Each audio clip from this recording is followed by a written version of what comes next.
O tema abordado vai ser perspectivas de atuação dos profissionais de saneamento ambiental no cenário atual. Eu não chamo de palestra, eu sou um cara novo como vocês, tenho só 28 anos, chamo de conversa, é uma conversa com o curso de Engenharia Ambiental da UFT e com os demais convidados, né? Quem estiver presente. Então, eu sou engenheiro sanitarista em ambiental pela Universidade Estadual da Paraíba. Eu tenho graduação sanduíche em Engenharia Civil e Ambiental lá em Portland State University. Foi no programa Ciências Sem Fronteiras. Fui lá, estudei um pouquinho. Hoje eu sou especialista em saneamento básico e estou cursando MBA em Gestão de Projetos e Processos. Atualmente, desde junho, eu ingressei na carreira judiciária. Hoje eu sou técnico judiciário no Tribunal de Justiça de Pernambuco. E trabalhei até maio no Grupo Iguá Saneamento. Eu era coordenador técnico operacional lá na PPP. E lá a gente era responsável pelo abastecimento de 10 municípios, com população aproximada de 400 mil pessoas. E aí eu tinha feito esse concurso em 2017, fui convocado, resolvi assumir para dar prosseguimento a um plano de vida pessoal e profissional, que é a minha empresa de consultoria, a Migra Ambiental. E aí eu resolvi assumir o concurso e hoje eu atuo tanto no tribunal quanto na Migra Ambiental. Eu também sou criador do canal Saneamento Nosso de Cada Dia no YouTube.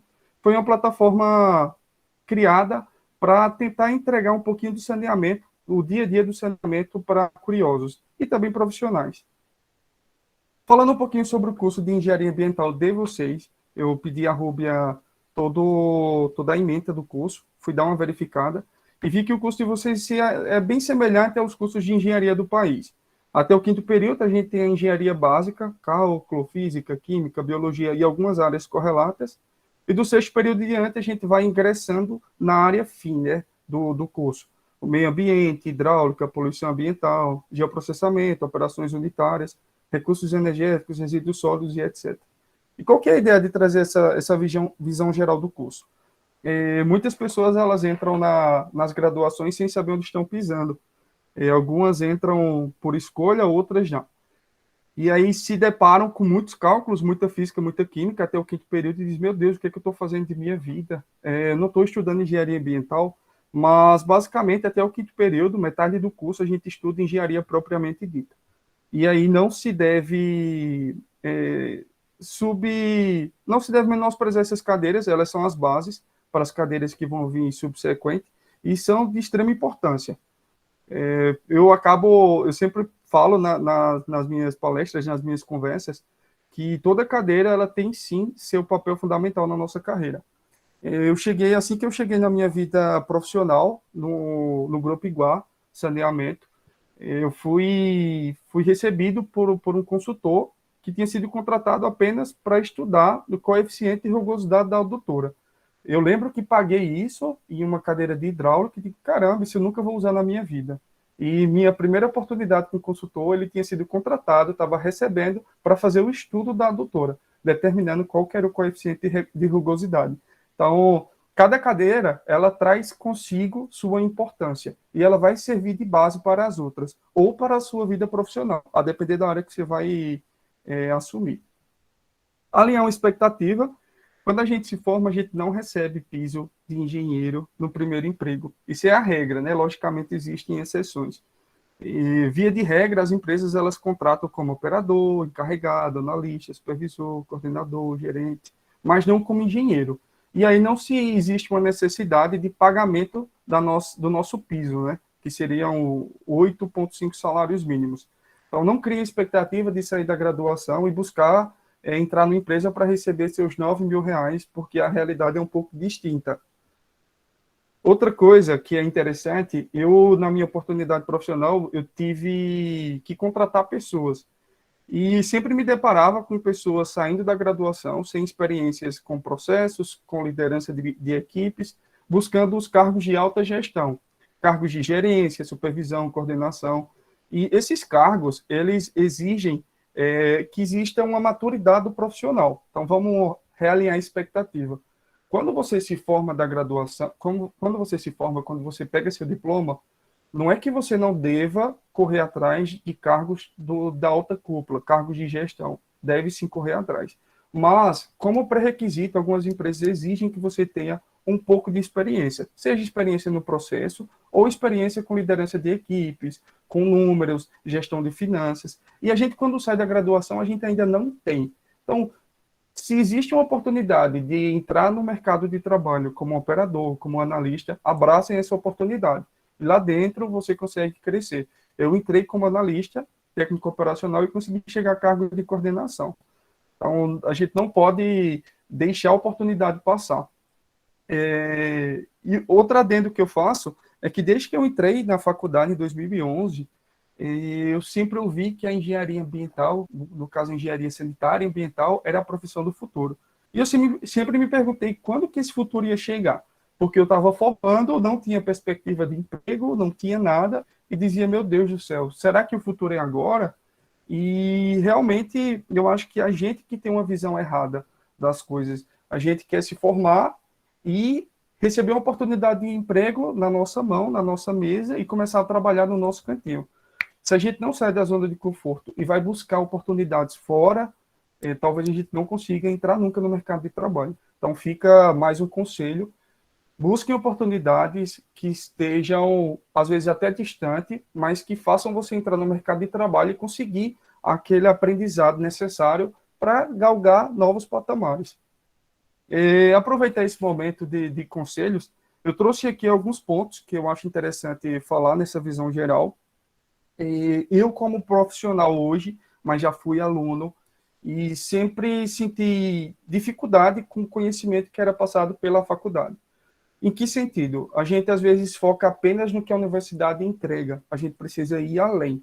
E não só apenas focar no que o professor está ensinando, mas buscar estágios, buscar projetos de pesquisa, projetos de extensão. Então, nunca se limite apenas àquelas cadeiras que a universidade dá. Busque algo externo. Busque se capacitar. De preferência, estágios. Porque o estágio, queira ou não queira, é uma entrada no mercado de trabalho. Então, você já está realmente vendo como que as coisas funcionam. Isso é muito salutar para a nossa vida profissional. O saneamento ele é imenso, ele tem 4 serviços básicos, né, o saneamento básico, e ele é imenso. Então, quando for explorar as áreas, explore áreas distintas. Trabalhe um pouquinho com água residuária, esgoto, efluentes. Trabalhe com resíduos sólidos, com drenagem, para você identificar qual que é o melhor ramo de atuação, onde você sente mais prazer em atuar. Não tem coisa pior do que um profissional que hoje faz algo que não goste. Então, realmente busque algo que lhe interessa, que lhe dá paixão e invista naquela área.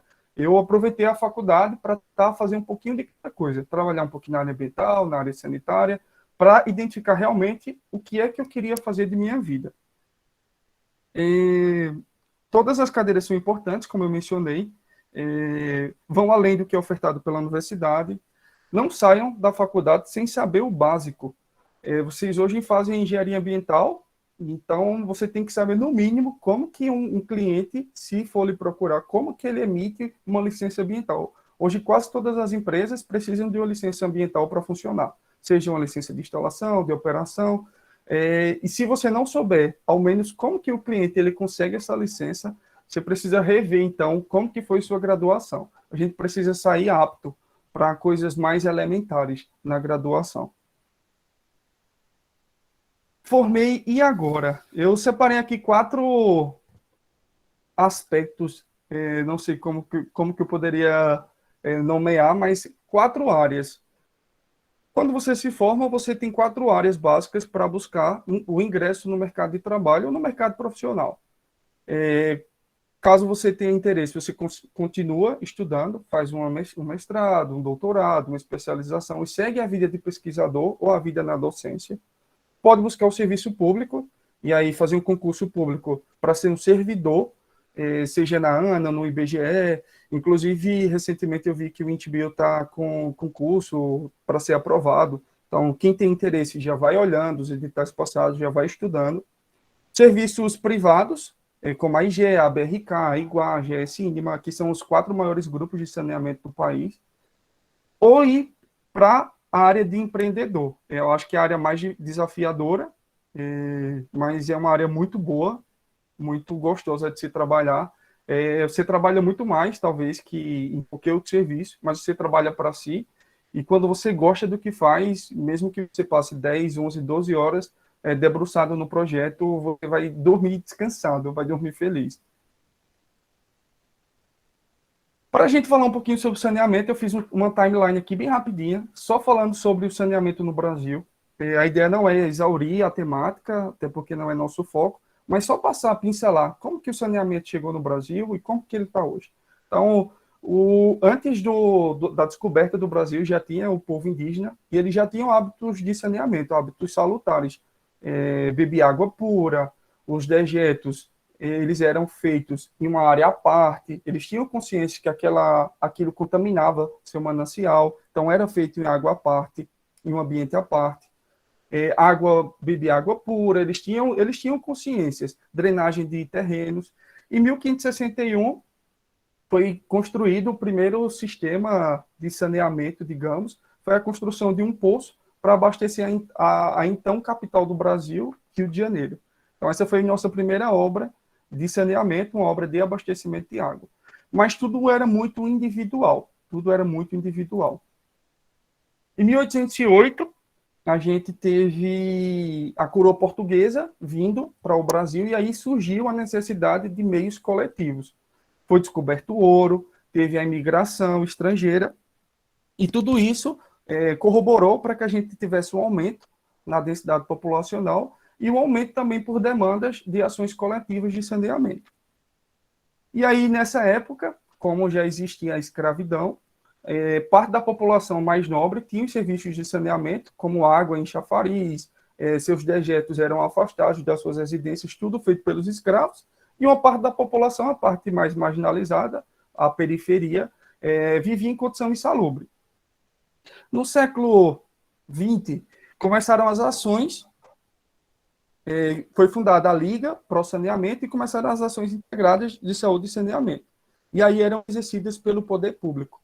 E a ideia era tentar pegar essa rede essa população mais marginalizada, que vivia na periferia, e dar condições dignas para essa população, de modo que todos os serviços de saneamento básico fossem integrados. Só que muitos municípios eles não conseguiam dar toda a assistência de infraestrutura, operação, instalação dos serviços de saneamento. E aí, em 1940, foram criados os Serviços Autônomos de Água e Esgoto, o SAAI, aqui representado pelo SAAI lá de Valença, na Bahia.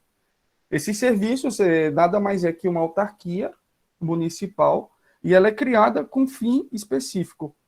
Ela é criada por lei com fim específico. Então, ela tem um valor específico numa lei orçamentária, dizendo, ó, você tem tanto para gastar com saneamento. Em 1950, houve o êxodo rural e a exploração fundiária e também a expansão demográfica. E isso também corroborou para o aumento da densidade populacional. Em 1950, a gente teve dois casos. Teve a falta de planejamento prévio e um crescimento exacerbado da população. E isso resultou no caos.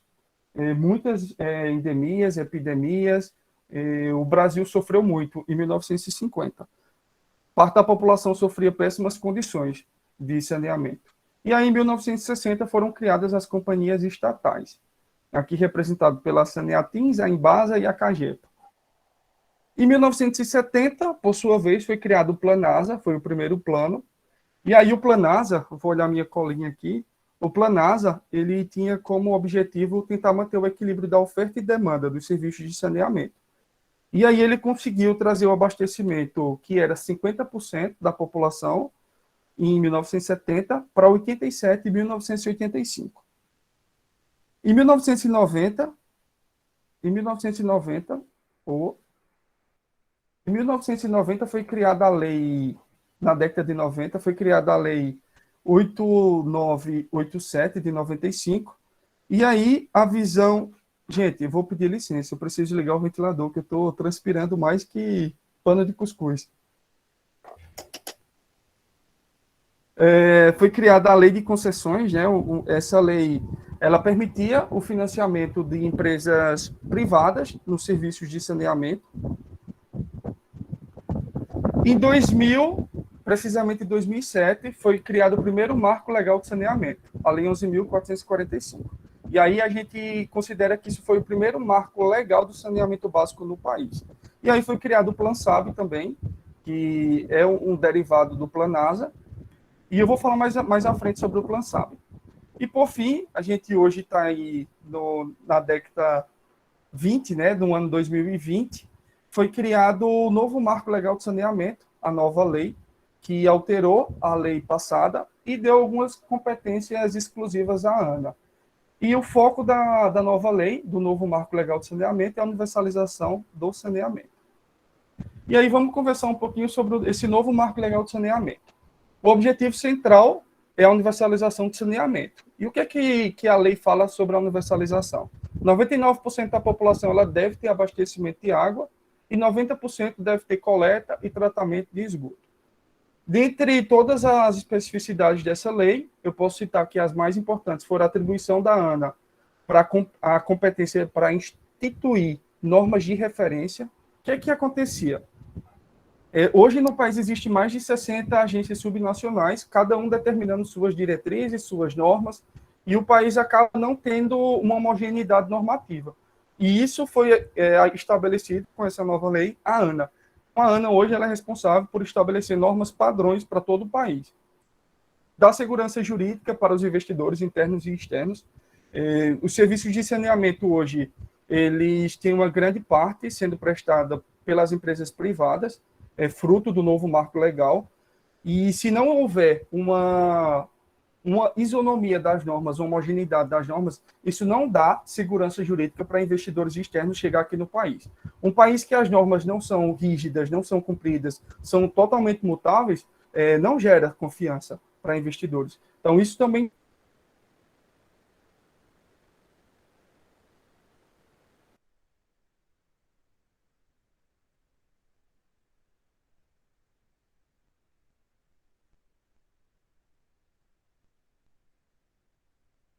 trazido com os blocos municipais, a contratação coletiva. Então, antes, não se era possível que municípios fossem agregados e fossem licitados de modo único. Então, eu poderia pegar vários municípios, criar um único bloco e licitá-lo. Isso ocorre hoje. Isso ocorre hoje. E aí, o que o Estado tenta fazer? Que o Estado foi imputado essa função. Ele tenta colocar o filé e o osso. Então, aqueles municípios que têm uma receita estimada bem elevada e aqueles municípios mais periféricos, mais marginalizados, que não têm uma condição tão boa, eles são agrupados, formam blocos municipais e esses blocos vão a leilão para licitação. Reduzir os custos anuais com saúde, aquela regrinha que a gente aprende na faculdade, que R$ 1 investido no saneamento acaba reduzindo R$ 4 na saúde. Isso é fato, isso é fato. O saneamento nunca foi tão evidenciado como nessa crise que a gente vivencia hoje, no qual a água passou a ser algo imprescindível no combate à disseminação do vírus da Covid, e tratar de prazos para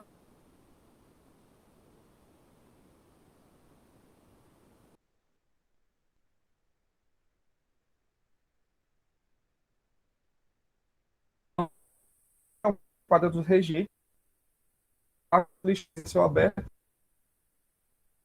de até 2024, todos os lixões de céu aberto serem extintos. E falando um pouquinho sobre a universalização do saneamento,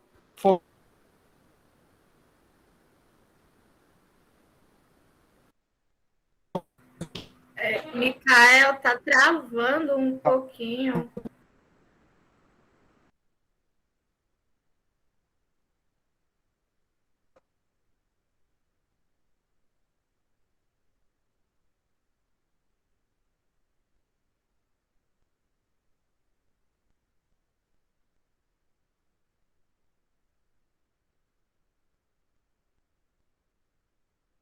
Acho que ele não está escutando a gente, Rubio.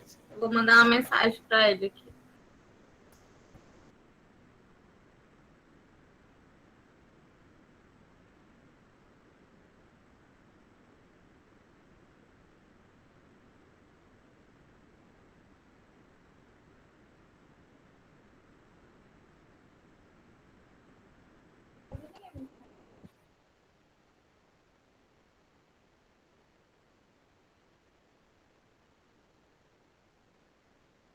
Eu mandei uma mensagem para ele aqui no WhatsApp. Vou ver se. Vocês me Agora ouvem, pessoal? sim. Talvez seja melhor você desligar o seu vídeo, que aí ajuda com a conexão.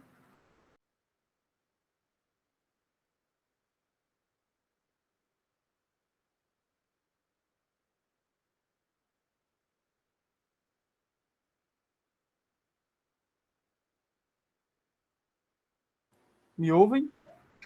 Sim, Voltei. Estava travado, sim, travou. mas estão ouvindo bem agora? Sim, sim, agora sim. Vou voltar lá então, tá certo?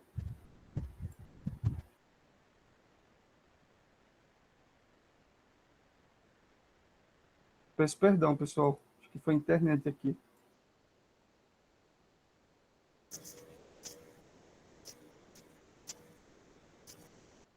Rúbia, já está ok? Quando tiver ok, me avisa, por favor. Tá carregando. Já tá ok, pode ir. Perdão, pessoal. E eu me empolgo, eu começo a falar de Não, tudo saneamento. bem. Acho que você não estava ouvindo a gente também, né? Que eu tentei avisar que tinha. Não, não Acontece, normal. não estava ouvindo. Voltando, só falando sobre, a gente falou sobre o Marco Legal do Saneamento e trouxe como meta principal a universalização do saneamento básico até 2033. E aí eu vou falar mais um pouquinho sobre isso. É possível a gente universalizar o saneamento básico? E aí o Plan SAB, o plano que eu mencionei lá na timeline, ele disse que a gente precisava investir em 303 bilhões se a gente quisesse universalizar o saneamento até 2033. E aí, corrigindo com a inflação, trazendo para números atuais, esse valor seria 420 bilhões de reais para universalizar até 2033. Só trazendo o dado do Instituto Trata Brasil, hoje quase 100 milhões de brasileiros não têm acesso ao esgoto, isso é quase 50% da população. E quase 35 milhões de brasileiros não têm acesso à água. O KPMG, que para mim é uma referência de empresa de consultoria, ela fez um estudo e ela questionou se nesses 420 bilhões estimados pelo Plan SAB foi levado em consideração a depreciação dos ativos existentes, como um carro que a gente compra, equipamentos, unidades de estações de tratamento de água, de esgoto, estações elevatórias, elas depreciam com o tempo, elas vão se desgastando. E isso faz com que a gente necessite investir dinheiro, investir grana mesmo, para dar manutenção a esses ativos ou até substituí-los. E aí, por ano, é estimado 6 bilhões de reais só para os serviços de água e esgoto, só nessa depreciação. Será que foi também levado em consideração o aumento do consumo per capita? A população está cada vez mais consumista, adotando hábitos consumistas cada vez mais exacerbados. Então, o aumento de água, o consumo por água acaba aumentando. E a expansão orgânica do mercado. O mercado ele não é estático. Então, existem todos os dias a criação de novas empresas, de novos negócios. Isso faz com que aumente a demanda também por água. E aí, um dos valores que a gente tem é que entre 2014 e 2018 só foram investidos 65 bilhões de reais. E isso quer dizer que a gente está muito atrasado, muito atrasado, muito atrasado.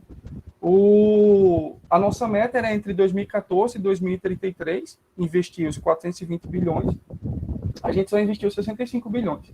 Então, a gente continuar nesse ritmo, a gente só vai conseguir universalizar, segundo o estudo do KPMG, em 2059. Ou seja, a nossa meta de 2033 está longe de ser cumprida. E aí o G20, que é o grupo dos principais ministros, do presidente dos bancos centrais e ministros de economia das 19 maiores potências mundiais, eles fizeram um estudo e disseram, se realmente vocês quiserem universalizar o saneamento no Brasil, e nesse caso não é nem atender aquele 99%, 90%, mas trazer o Brasil ao padrão internacional, vocês vão precisar investir mais de 700 bilhões de reais. E aí a pergunta que fica é, e aí, o que a gente faz? Se a gente não investir, a gente não consegue universalizar. Por isso que o novo Marco Legal do Saneamento, eles acabam incluindo as empresas privadas como um partícipe isonômico das outras empresas. Antes, nos contratos que existiam, os municípios eles tinham a prerrogativa de contratar diretamente, sem licitação, sem um processo legal, as estatais. Então, eu poderia, simplesmente, eu como município, poderia contratar a CAGEPA para exercer os serviços de saneamento. E aí, com o novo marco legal, passou a ser exigido que todas as empresas, ao solicitar um serviço de saneamento, passassem pelo processo de licitação. E as empresas privadas podem participar desse processo licitatório. Então, não é que o novo marco legal de saneamento ele acaba excluindo as empresas públicas, mas ele traz as empresas privadas ao pé de igualdade das empresas públicas. Então, hoje, se eu, município, quiser licitar, tanto empresas privadas quanto empresas públicas, elas podem concorrer de igual modo. E aí, falando um pouquinho sobre geração de emprego, afinal, nosso objetivo era falar sobre as perspectivas de trabalho para os serviços de saneamento. E eu trouxe um estudo lá do Trata Brasil, e ele fala que se a gente investir R$1.000 em serviços de saneamento, e aí eu estou falando de CAPEX, de investimento em serviços tanto de água quanto de esgoto, falando apenas de expansão de redes, a cada R$1.000 investido, eu consigo gerar R$1.190 de renda para o país.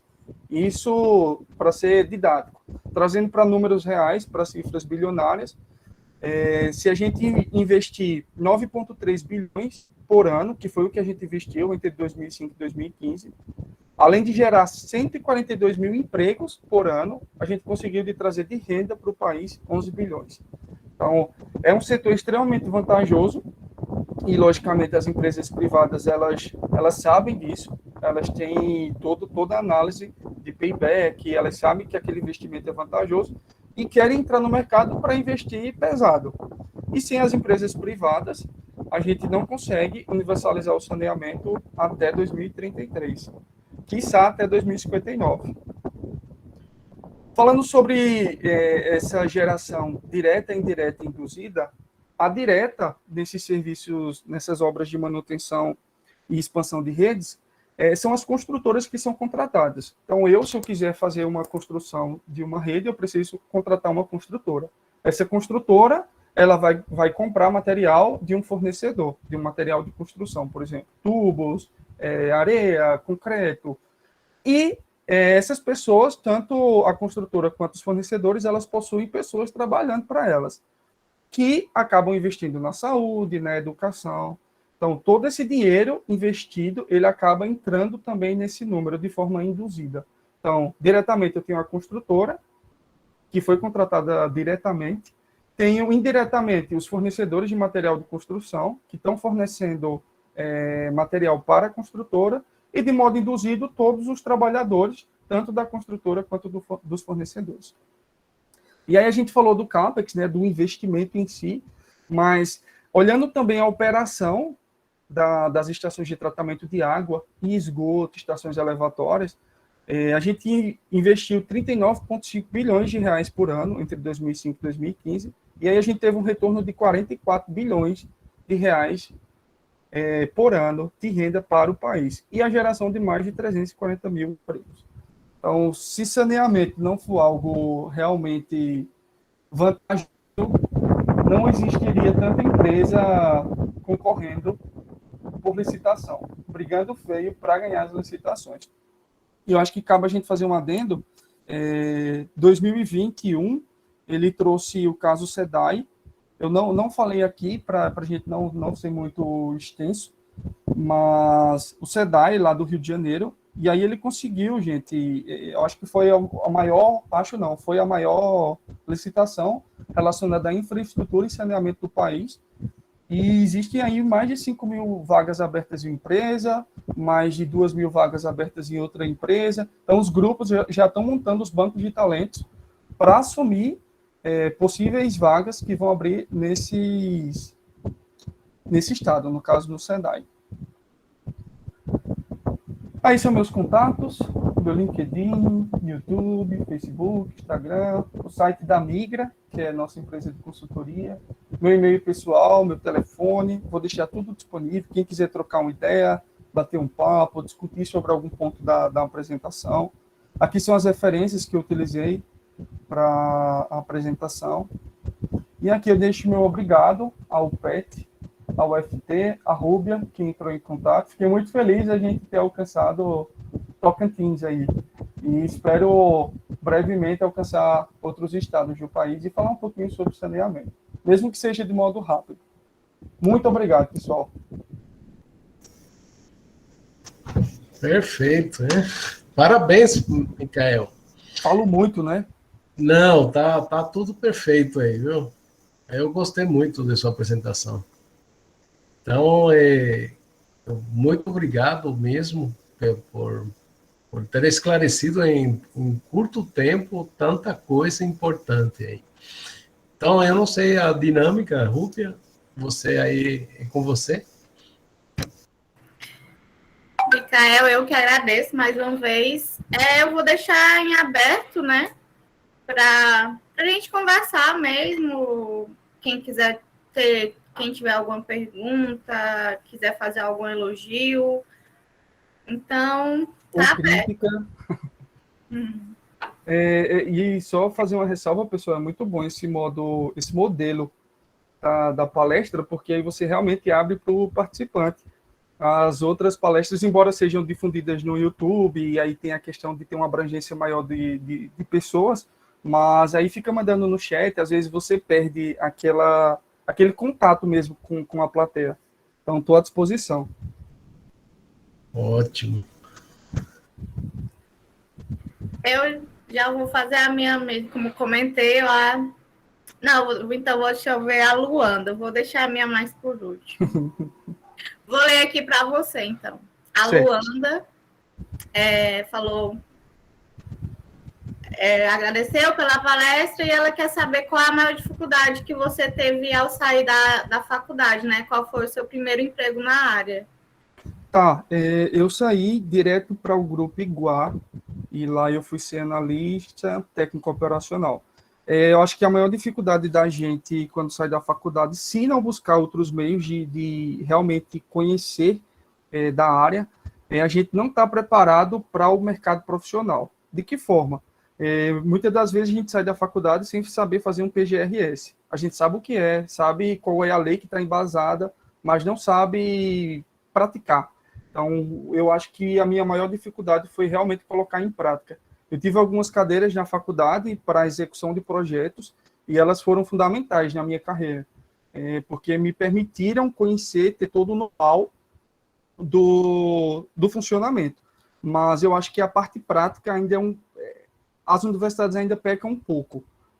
Como que eu faço um PGRS, como que eu faço uma licença ambiental, como que eu dou entrada na licença ambiental, o que é um plano municipal de saneamento básico. Então, essas coisas eu acho que se o aluno não tiver realmente interesse, for buscar um estágio, ou for buscar pela internet, que hoje todo mundo tem acesso, você vai penar um pouquinho no mercado de trabalho. Ótimo. Você falou uma coisa bem interessante no começo, que eu particularmente sempre friso bastante aqui, principalmente a gente faz uma recepção aos calouros, né, aqui na nossa universidade também, e a gente sempre frisa bastante essa questão de viver a universidade, não só na sala de aula. Sim, é importante, mas você tem que viver a universidade num todo, até para você adquirir experiência. Como eu comentei, eu gosto muito da área de saneamento, né? Meu estágio é basicamente na área de saneamento. E aí eu queria que você, vamos dizer assim, indicasse material, cursos pagos e gratuitos também, né? Que vai para esse ramo do saneamento. Tá, complexo aí. Então, a primeira coisa, antes de indicar qualquer coisa, que eu sugiro é que os participantes aqui, eles identifiquem qual que é a área que tem maior afinidade.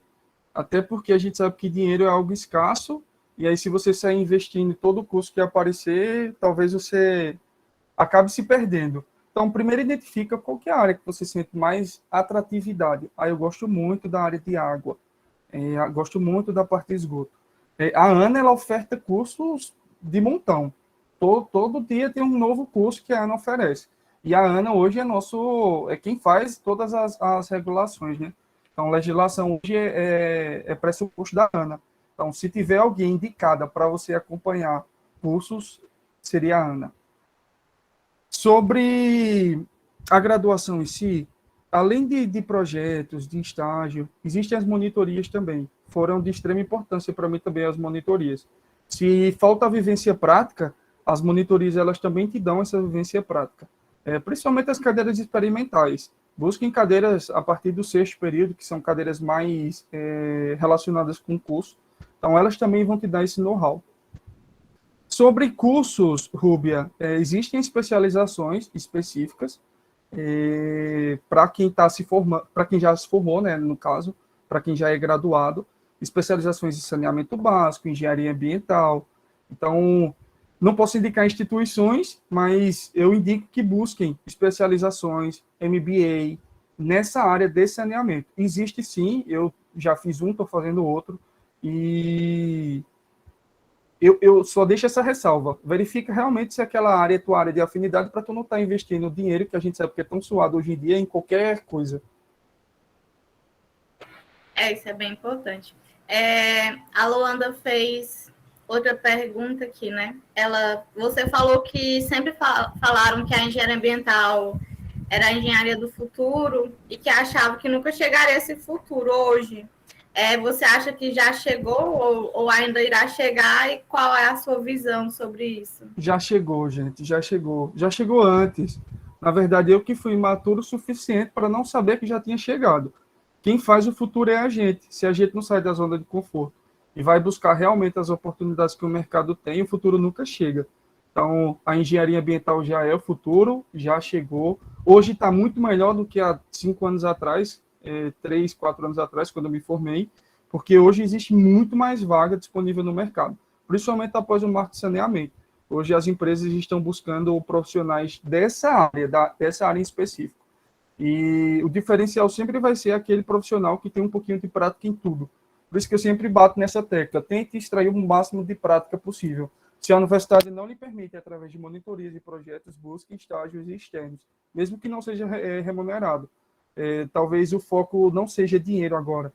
O foco agora realmente é capacitação para lá na frente você ter dinheiro. Ótimo.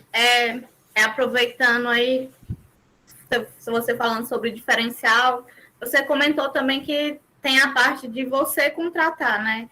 E aí eu queria te perguntar o que você acha que um profissional recém-formado, vamos dizer, teria que te mostrar para você enxergar um diferencial nele, e o que você sente falta nos profissionais que estão formando agora? Que pergunta legal, Rúbia. Que pergunta legal. Primeiro ponto, eu acho a grande parte dos profissionais vão despreparados para aquela vaga. Vão despreparados. Eles chegam com... É sério. Não foi assim, não! Cristiane concordou, também acho, Cristiane, isso mesmo. Então, os profissionais, eles chegam despreparados.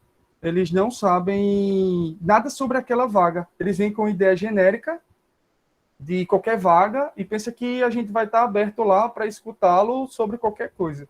Então, falta esse discernimento de chegar preparado para aquela vaga. É uma vaga de quê? É uma vaga de analista operacional, uma vaga de supervisor operacional. Esteja preparado para aquela vaga, para aquela empresa. Busque a empresa, venha com aquelas perguntinhas básicas já prontas, quais que são suas maiores qualidades, seus maiores defeitos. Defeitos não, pontos de melhorias. Não venham dizer que é ansioso, porque todo mundo diz que é ansioso. Na hora que diz que é ansioso, já entra naquela ruma de gente que é ansioso. Então, vá preparado para aquela vaga. Sinta-se realmente preparado. Leve todos os documentos escritos, todos os documentos que você tem no currículo, porque algumas empresas elas ainda exigem que você comprove no ato da entrevista que tudo que você colocou no currículo é verdade e esteja preparado para as perguntas, gente. Se realmente seu currículo é verdadeiro, você vai sair mais que preparado. Mas faça a sua lição de casa antes. Conheça a empresa, conheça a vaga, tenha em mente as perguntas básicas. Eu vou fazer até um merchan. No meu canal lá no YouTube eu tenho um videozinho falando sobre isso. E aí eu já aponto que eu senti dificuldade para contratar, porque a maioria das pessoas eram iguais. Não tem nenhum diferencial. São pessoas ansiosas que estão ali para qualquer vaga, eles só querem uma oportunidade de trabalho, mas não querem aquela vaga, e aí não passa aquele brilho no olho, sabe? Que toda empresa quer. Aquele profissional comprometido que diga, não, esse aqui vai vestir a camisa, esse aqui eu posso contratar. Então, é muito do mesmo. É isso que falta. Isso que falta. Você finalizou? Finalizei. Muito obrigada. Graziele? Não, só para dar uma contribuição também com relação a entrevistas de emprego, um pouco da minha experiência, né? Uma dica que eu posso dar também é traga aquilo, como o Michael estava falando, aquilo que é o seu diferencial, aquilo que você fez, que você gostou de fazer, que você se aprofundou na sua vida, porque tem currículo que a gente recebe que parece que a pessoa fez mil e uma coisa, mas ela não se aprofundou em nada. Então, ela quer mais mostrar que tem competências no currículo do que realmente praticou alguma coisa. Então, às vezes, ser generalista demais também pode lhe prejudicar, porque quem está lhe entrevistando, ele é experiente, tem maturidade suficiente para saber que a gente não pode desempenhar tudo muito bem, né? Você vai desempenhar uma coisa ou outra, então traga aquilo que você gosta de fazer realmente, mesmo que às vezes não seja exatamente o que a vaga está pedindo, mas pelo menos mostra que você tem foco, né?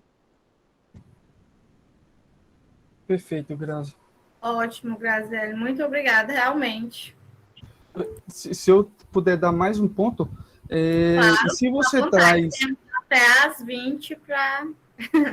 rapidinho, se você tiver muitas experiências, inclusive não relacionadas àquele cargo, tente trazer aquilo que aquela sua experiência vai agregar nesse cargo. Exemplo, eu tive uma experiência de um mês como caixa numa loja de roupa. Aquele meu primeiro ano da faculdade, eu queria uma grana extra e tive essa experiência. Na minha entrevista de emprego, eu tive a audácia de dizer que aquela oportunidade me ajudou a ter o poder de convencimento. Então, eu conseguia convencer qualquer pessoa, porque lá naquela empresa, naquela minha vaga, eu era obrigado a cumprir uma meta. E para cumprir essa meta, eu precisava convencer pessoas a comprar um serviço.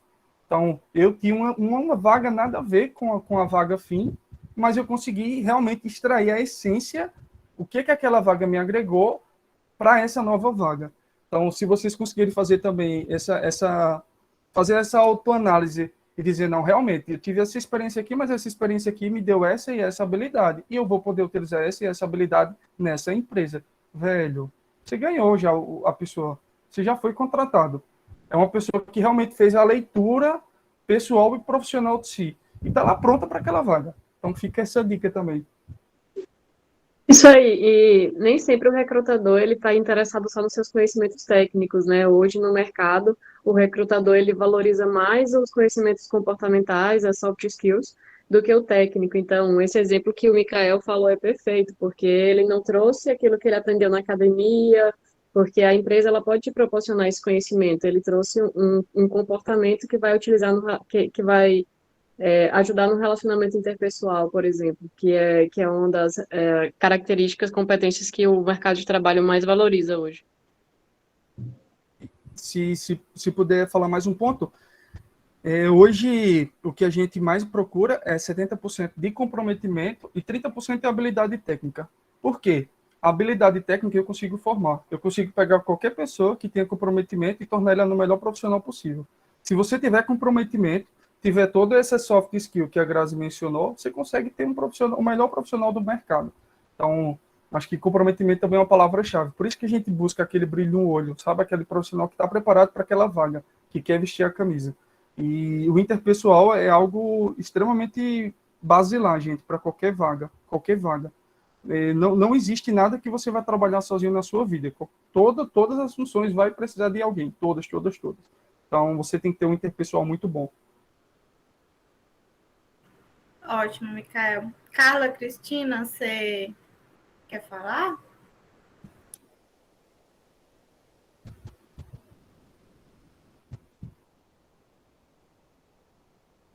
Não, sem querer que eu levantei a mãozinha, desculpa. Ah, tá, não, tudo bem. Carla, agora vai ter que fazer uma pergunta, Carla. Nossa, que maldade comigo. Aproveitando, tá? Eu vou parabenizar, gostei do que vocês vêm trazendo aí. Entrei de surpresa no meio do caminho aqui da palestra, mas peguei um tema bacana. Eu gosto muito de falar a respeito disso, inclusive na empresa que a gente dirige aqui. E minha pergunta, aproveitando, né, já que vocês abriram o espaço, no que se diz respeito ao relacionamento interpessoal, quando você vai recrutar a pessoa, né? Aqui na empresa a gente trabalha muito a dinâmica de grupo. Hoje, pelo menos nas áreas que a gente trabalha aqui, é interessante que a gente sempre avalie o comportamento no sentido de você realmente saber tratar o outro, lidar com o outro. As dinâmicas de grupo, elas são clichê ou são realmente fundamentais para a gente poder avaliar um candidato ou ser avaliado, no caso, né? E ter sucesso nos recrutamentos. Perdão, Carla, cortei você. Acho que são sim, embora seja clichê, são essenciais. Hoje a gente costuma fazer, eu não costumava fazer, até porque a gente contratou boa parte de pessoas durante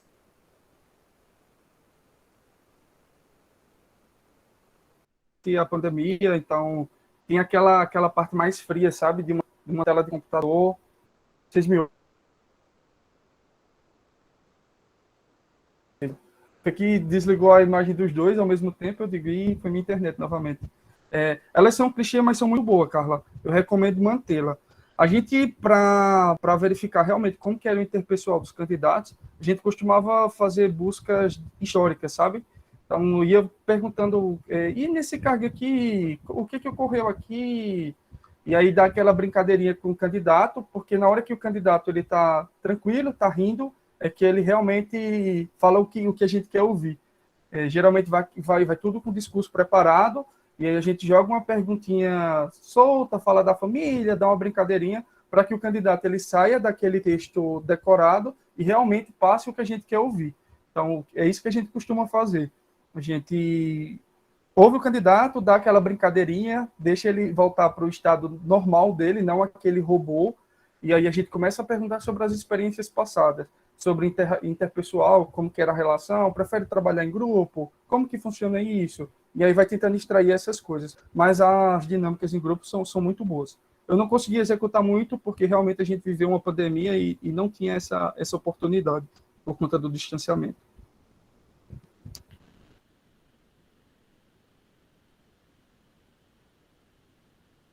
Ótimo. Carla, muito obrigada pela sua participação, viu? Micael, para a gente encerrar, tem aqui uma última pergunta. Você prefere ler ou quer que eu leia para você? Pode ler. Eu nem sei onde que estão. Estão aqui no chat. Tá aqui no chat. Tá, eu vou ler então. Sobre o novo marco do saneamento, né? O Tocantins ainda não foi regionalizado, segregado em blocos, como prevê a lei 14.026/2020. Além do operacional, como você enxerga o engenheiro ambiental contribuindo para a formação desses blocos? Pô, que pergunta legal.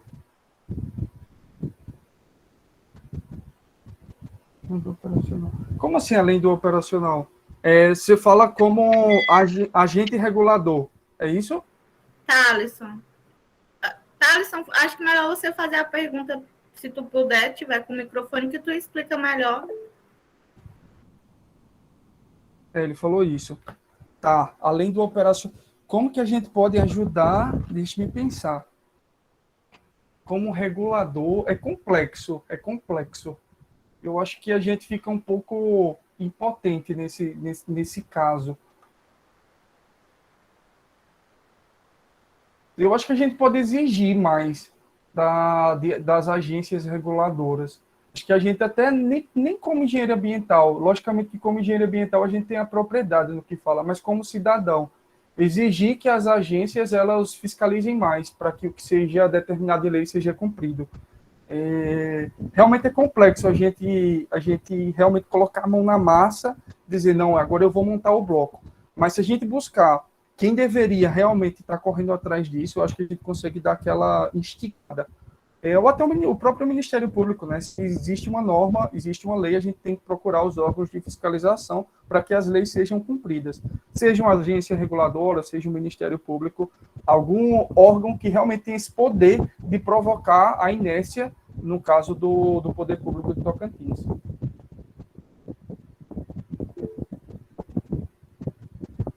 Micael, eu queria fazer uma pergunta rapidinho, antes de acabar. Claro. É sobre o que tu disse das empresas. Tu falou que fundou uma empresa, eu queria saber qual foi a dificuldade, assim, mais acentuada que tu encontrou quando foi criar tua empresa na área ambiental, porque hoje a gente sabe que tem muito concorrente e que não é fácil abrir uma empresa. E sobre, além da dificuldade, qual foi a melhor parte de ter aberto essa empresa? Tá, realmente concorrente a gente tem muito concorrente, muito concorrente. O primeiro ponto é você realmente fazer um plano de negócios adequado. Então a gente não funda uma empresa da noite para o dia, você tem que começar a estudar. E aí a gente começou a estudar, estudou por 4 ou 5 meses. Graziele, que comentou aqui, é minha sócia na empresa. Então a gente estudou quase 5 meses. Se era viável. Como a gente faz um MBA em gestão de projetos e processos, a gente foi utilizando as ferramentas que tinha, como um Canvas, para verificar quais que eram os pontos de gargalos e quais que eram as oportunidades.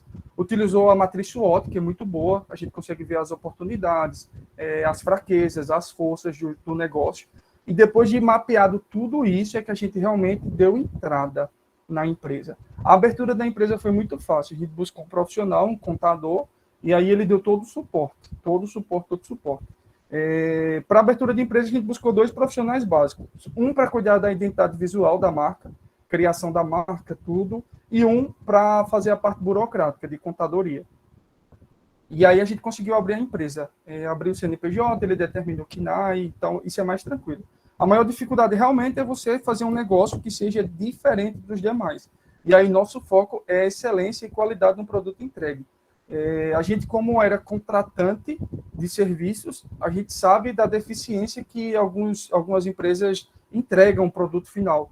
Às vezes vem com falhas, às vezes vem Ctrl-C, Ctrl-V, e a gente sentiu essa dificuldade e disse, não, vamos abrir um negócio para fazer um negócio direito. E foi aí que surgiu, foi dessa insatisfação do que a gente recebia que a gente criou a empresa. Tinha outra pergunta, Entendi. Qual era a outra pergunta, Luiz? A outra era sobre qual foi um diferencial entre trabalhar para um Tá. órgão. Qual foi a melhor parte de abrir a empresa? Satisfação. É muito satisfatório você ter seu negócio. Você vai trabalhar muito mais, Luiz. Se você pensa em empreender, você vai trabalhar muito mais. Muito mais. Mas você está trabalhando para si, é algo seu, você faz seu horário. Realmente você precisa ter o mesmo comprometimento, muito mais que numa empresa privada. Mas tudo que você gera de resultado é seu, é para seu negócio. É diferente de uma empresa privada. Às vezes você trabalha, você dá o seu máximo e o resultado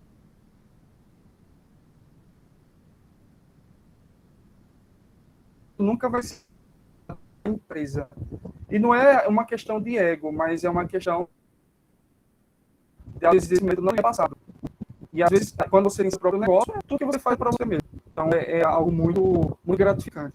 Mesmo que você termine a noite cansado, acabado, mas você dorme feliz. Você entregou mais um projeto. Entendi, obrigado. Disponha.